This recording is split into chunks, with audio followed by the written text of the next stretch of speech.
Olá pessoal, vamos fazer uma revisão do conteúdo de filosofia, preparando a avaliação sexta-feira, tá? 26 de agosto. Então nós vamos fazer uma revisão do capítulo 8, que é o capítulo sobre ideologia. Lembro da musiquinha do Cazuza, que já aparece no começo do capítulo, né? No sentido de que ele já fala na música ideologia, eu quero uma para viver. Eu quero uma porque todos nós assumimos algum aspecto ideológico.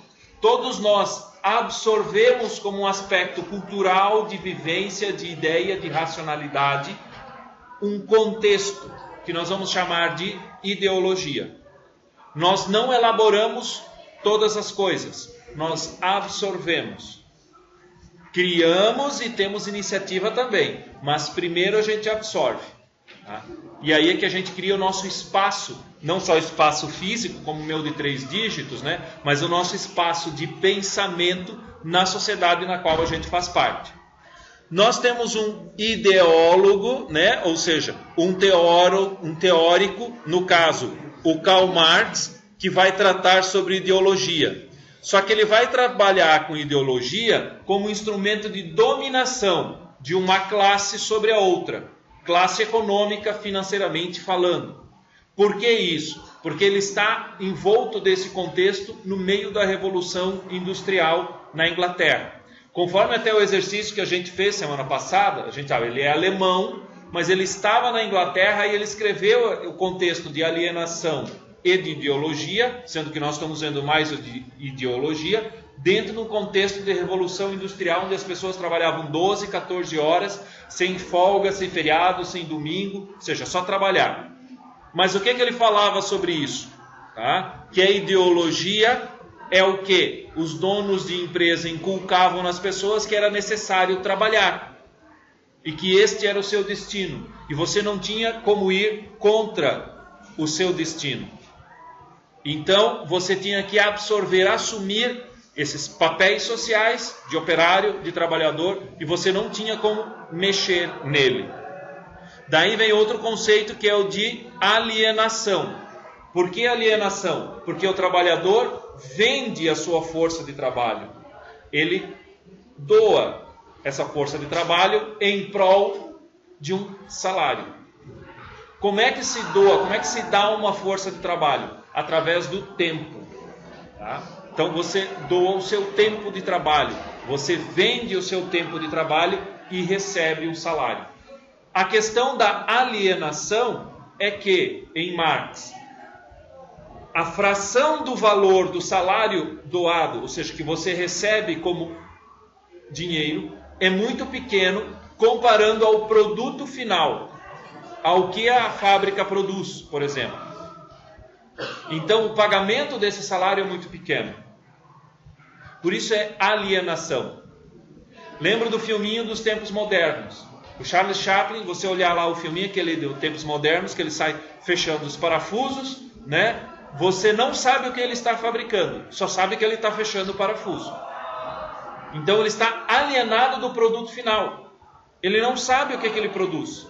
Ele não sabe o que ele está fabricando. Às vezes até que sabe, eu trabalho na montadora de automóvel, mas eu tenho condições de comprar o produto final que eu fabrico, ou que eu ajudo a fabricar. Tá? Então a questão é, eu tenho acesso a ele, isso também é uma alienação. Tá? Então nós produzimos coisas, né? Porém, qual que é a nossa capacidade de transformação frente a esse produto final? Tá? E o que eu recebo, o que eu transformo, está de acordo com isso? Então isso que o Marx vai chamar de alienação. Alienação porque você está distante do produto do seu trabalho. Por que isso, comparativamente? Porque no período medieval havia outro modelo de trabalho que era o de artesão, o artesanal. E aí eu chamo a atenção para vocês que o artesanal, até inclusive, põe o nome seu no produto que faz. Por isso muitos produtos, até por exemplo de moda, tá, tem o nome do seu fabricante, o nome da pessoa física. Então o alfaiate, por exemplo, é o típico artesanal.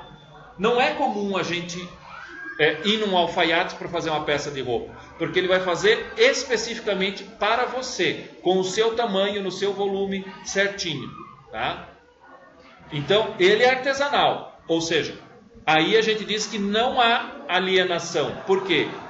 O trabalhador está próximo do seu produto final. Ele corta o tecido, ele tira suas medidas, ele costura certinho, ele faz o ajuste, você vai lá, faz a prova, aí ele faz a costura final, ele passa o terno, deixa bem bonitinho em cima do cabide, dentro do plástico, e aí ele entrega para você e costura ou põe o nome dele ou o cartão dele, porque ele é o artesão, ele fez manualmente, no caso, aquele terno.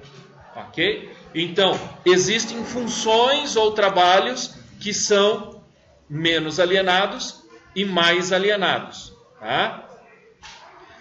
Então, essas questões são válidas hoje em todas as situações, não só nos países socialistas marxistas. A economia moderna não consegue superar essa distância com o mecanismo de consumo.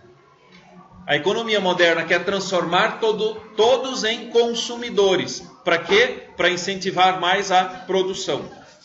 Não no sentido de realmente dar melhores condições ou possibilidades de vida para as pessoas. Ok?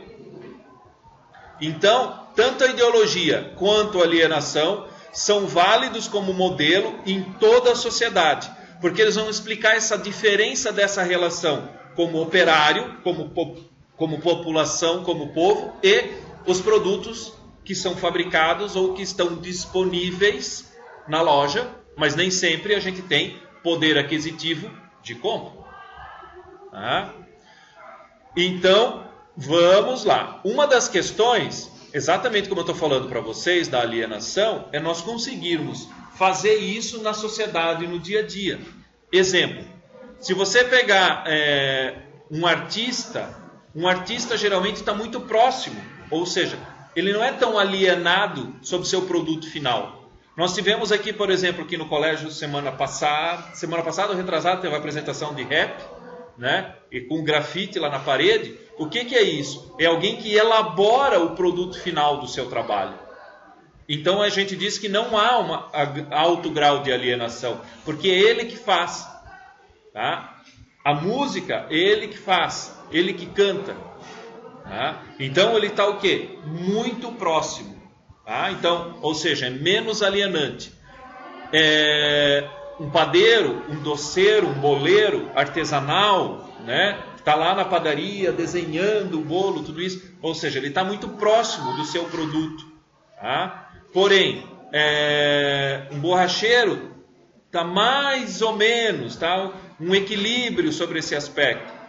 Quem trabalha no comércio, por exemplo, também está num equilíbrio, no sentido de que ele faz parte de um sistema, não é necessariamente ele que fabrica, mas ele só está comercializando. Então o comércio está um pouco mais afastado.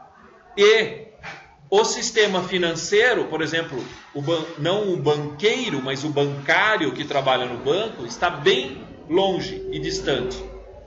Tá?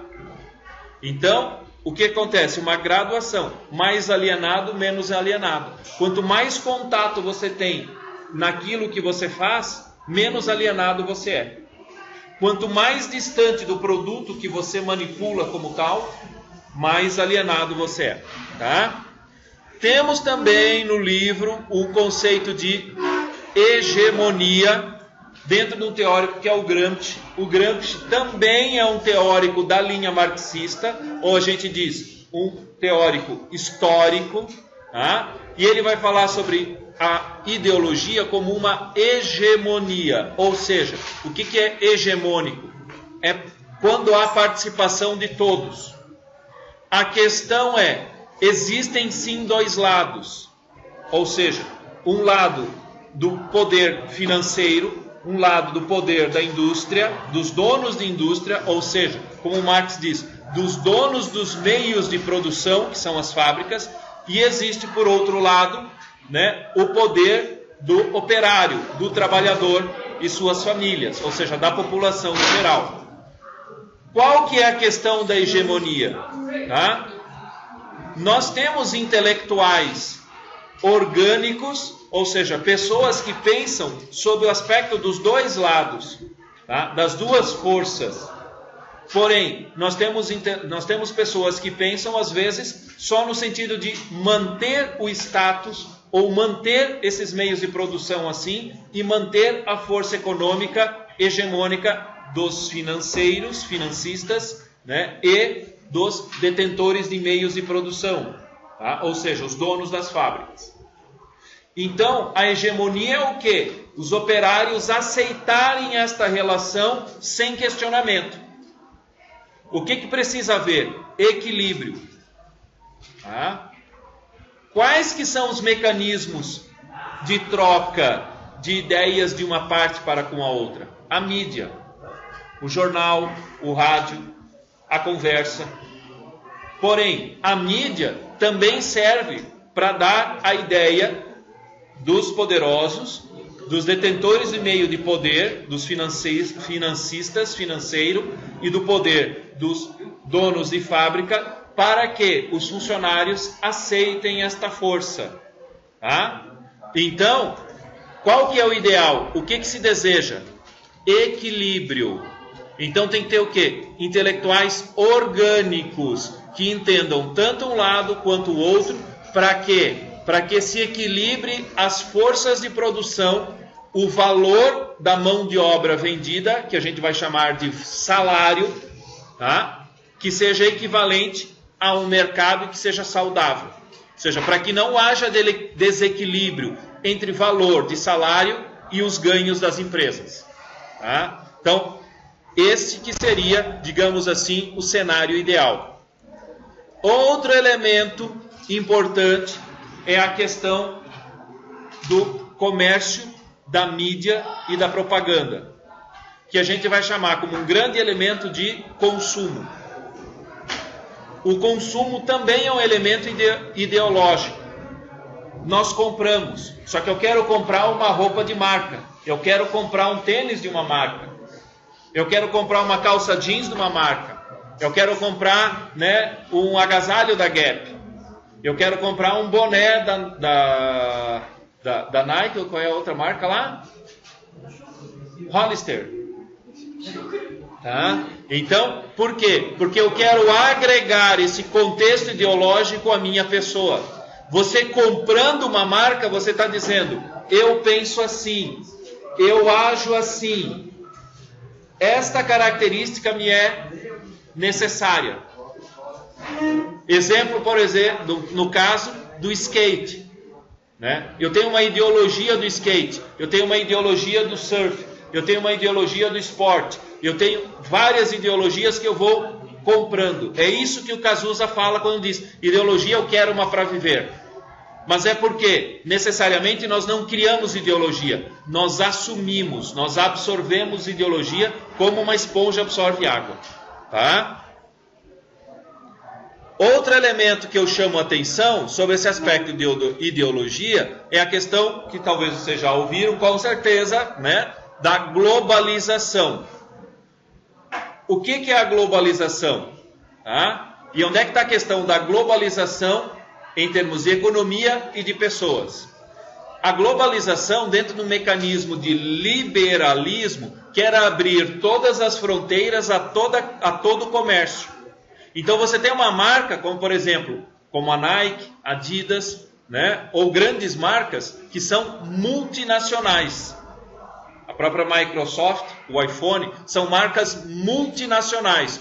O que essas empresas, como empresa, querem? Que não haja barreira nenhuma, que o comércio vá de um lado para o outro, que os produtos possam ser vendidos no mundo inteiro sem qualquer barreira alfandegária, ou seja, de dinheiro, de impostos. Porém, ao mesmo tempo que as empresas querem isso, nós temos mecanismos anti-globalização que não fazem sentido, que, por exemplo, são os movimentos migratórios, como está ocorrendo na Europa, em que, em decorrência das guerras causadas pelo Estado Islâmico, ou fome, consequentemente por causa da guerra, o pessoal não planta e não tem alimento, não tem água, tá? O que acontece? As pessoas, para viverem, saem da sua terra, do Oriente Médio, do Norte da África, e se arriscam numa viagem longa, com perigo, até a Europa. na esperança de que nos países da Europa, principalmente nos países desenvolvidos como Alemanha, Itália, França, Inglaterra, consigam vagas de emprego, tá? E consigam trabalhar e se dar bem. Vimos este exemplo nas Olimpíadas, tá? Ou seja, muitos atletas, inclusive, por exemplo, ingleses, não nasceram na Inglaterra, mas migraram para a Inglaterra. Nesse caso até foram aceitos, por quê? Porque eles tinham uma certa estabilização social, porque eram atletas, ou eles aceitam também quando têm emprego, mas no caso das grandes movimentos migratórios que estão ocorrendo agora, eles não têm emprego, não têm dinheiro, têm família, criança pequena, né? Necessidade de saúde, de educação, de formação profissional, vão ter que aprender uma nova língua e assim por diante. Então esses movimentos migratórios, né, são um contraponto, é um contrassenso, numa relação de que os produtos têm livre circulação, mas as pessoas não. Tá? Então isso é uma coisa contraditória. Não faz parte do bom senso, né? Você pensar assim, não, os produtos podem ir de um lado para o outro e as pessoas não podem. Tá? Então, esta globalização é uma globalização que assusta, sobre o sentido de que só vale isso se der lucro. Se não der lucro, não vale. As pessoas não são pessoas. As pessoas são consumidores. Quem não é consumidor, imigrante é consumidor? Não, não é, porque ele não tem dinheiro. Então eu não quero no meu país. Tá? Então, isso é algo que não bate, não encaixa nesse discurso ideológico. Tá? Outra questão aí, qual que é o valor então que a gente vai evidenciar? É a questão da soberania dos povos. O que é ser soberano? Tá? Soberano é ter competência, ter voz política, se valer como pessoa, ter dignidade. Isso é ser soberano. Tá? Então, qual que é a questão da soberania? Tá? Quem que é esse soberano? É a pessoa individualmente. Soberano são as famílias. Soberano são as grandes famílias, os povos. Não necessariamente os políticos, não as empresas, não as forças financeiras, não as forças produtivas. Então essa soberania, em termos de ideia também, tá, são as pessoas. As pessoas têm que ser soberanas. Ou seja, o valor e os argumentos têm que ser em prol das pessoas. Não em prol de outras ideologias que não levem ao bem de todos como um tal. Então, ideologia, apesar de a gente precisar delas para viver, nós queremos nos socializar, nós queremos fazer parte da sociedade, porém, esta sociedade tem que ser orgânica. Precisa pensar sobre aspecto não só da produção, mas aspecto também das pessoas. Tá? Então, este é o ponto-chave. Ok? E por que nós estamos aqui mesmo na escola? Tinha esquecido? O que nós estamos fazendo aqui na escola? Para que vocês estão estudando? Para ser alguém na vida?